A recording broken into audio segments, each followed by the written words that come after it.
Okay, this video is going to be scenes that I see nonstop in my head from books that are my Roman empires. I just posted 2 videos of these books that are my Roman empires, but this video is going to explain what scenes I see particularly in my head. So if you don't want any spoilers, these are going to be very minor spoilers for these books. But let's go ahead and go. So, Children of Blood and Bone. There are 2 scenes that always play in my head. One, it's the arena scene with the battleships and the necromancy that happens. And the second scene that plays in my head is when they're escaping the temple. It's near the beginning of the first book, in the middle, somewhere there. And then there's a third scene. I'm going to add a third scene. It's near the end when there's a jailbreak. Those are the 3 scenes that play in my head because they're so like vivid and I just remember that shit. Six of Crows. This book, the ending of this book always plays in my head. So if you've read this book, you know what the ending is. It always plays in my head. But the one scene that plays in my head nonstop is just the ice court scene. Just all of the ice court scenes play in my head nonstop. Non-fucking stop. Of course, the brutal cliffhanger for the Sunbearer trials. The brutal cliffhanger for the Sunbearer trials. Traumatized. Traumatized. And the second book doesn't come out until September of this year.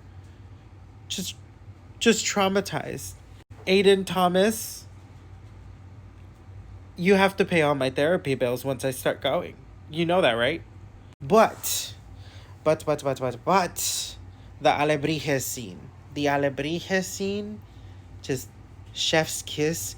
And also, there's a scene in the maze that happens that it's so subtle, but on a reread, you're just like, there was clues. There was clues everywhere. Renegades.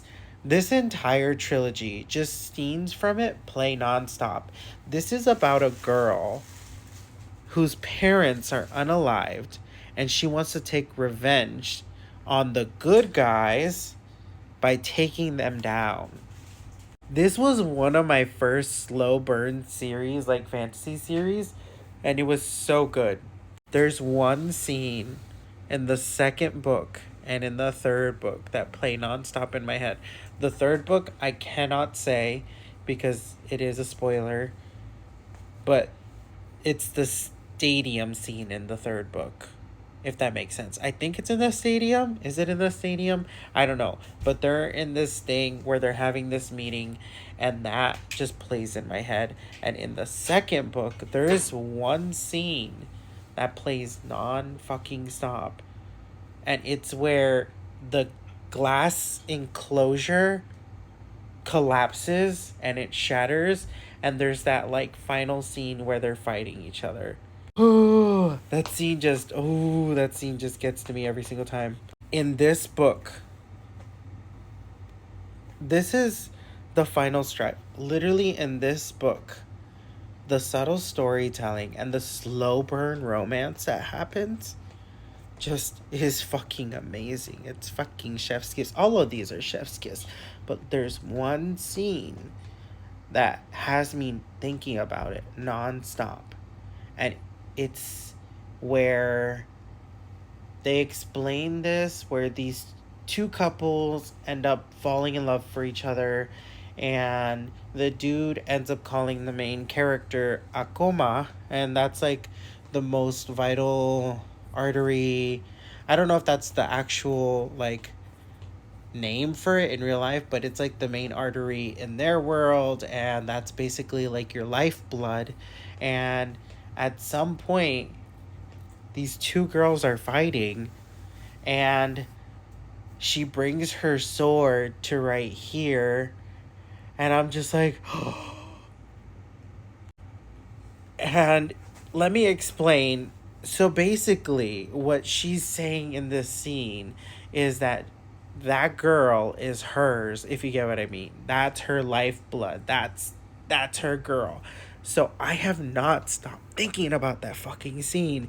I literally read this in January and I keep thinking about it, and I had to tell somebody because it's if I had to be honest, this entire book just replays in my head. The ending though, the ending, that big finale ending that they have plays nonstop. But the beginning of this plays in my head too. I don't even know how to there's just this really big finale scene in Catacombs, I think, with this book. And there's no way to say it without spoiling it. But every time I think about Cemetery Boys, I think about this catacomb scene and I'm just like, I need to reread this book. I mean, I could just get back into this comic, but I just think about their cute romance and how cute it was and like the slow burn of it. I've already said this. This is basically Shrek. Shrek, but in adult form.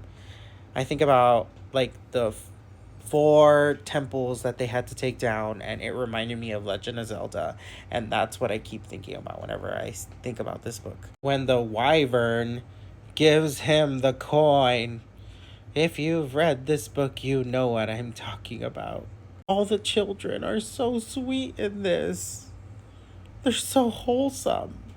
And then Lucy, Lucy is just. But that scene where Lucy wakes up and they're just getting comforted because they're seen as this really bad person, but they're just trying to live their best life, and they're just perceived as a bad person, and that's why like people don't like him, and he just has to like live with all these preconceived notions that people put upon him. And that's such a beautiful metaphor for like the real world and like other big topics that it's just like I think about it all the time. Just the number 42. I just think about the number 42. Haymitch's Hunger Games. I think about that. I think about the dogs, but specifically, not only the dogs. I think about Rue. I think about the picnic on top of the arena, not arena, but the Victor's building, whatever it's called. I think about the training stuff in Mockingjay. Um, we don't talk about this book. I don't think this book really exists. I don't know when this book comes out. Have I read it? Yes. Has it come out yet? No, it has not. If anybody asks you, this book does not exist. Unless you love this book, then this book does exist for you, but not for me. The rain scene. Just the rain scene, the motel scene, but specifically the rain scene, the restaurant scene, the scene in the restaurant. Like, I don't even want to spoil this, but there's a restaurant scene near the end of this book that is just beautiful. There's a restaurant scene at the beginning of it, not so beautiful, but like then you get to see like a mirrored restaurant scene at the end of this book, and you're just like, oh, Rowan. And just the rain scene. The rain scene is my Roman Empire. The dragon onesie. The dragon onesie never stops.